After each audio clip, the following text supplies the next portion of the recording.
In this video, I'm going to teach you how to change icon in Microsoft Planner. In order to do that, you just need to head over to planner.cloud.microsoft. Once you're in here, proceed to click onto the sign in option in order to sign in into your account. Now, do take note that you can only access it if you have an organization or a team account because it's not accessible to personal accounts. So, into this part, proceed to click onto this sign in.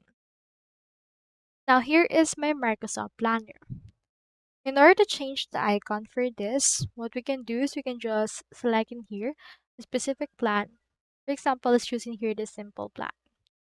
Now click onto the three dots right there and you can see these options to open it, rename, pin, and the likes. So what you can do is we can proceed to open it first.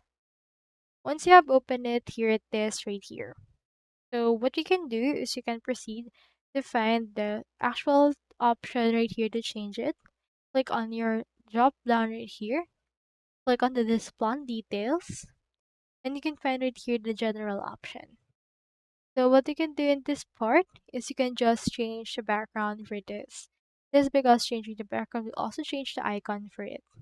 So for example, let's change it into something like this, and here it is right here.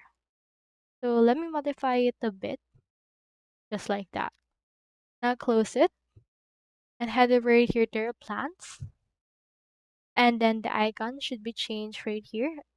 So just wait for this for a few seconds.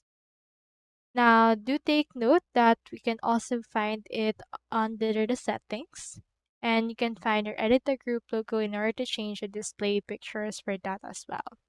Once you're done, confirm your changes to actually change it.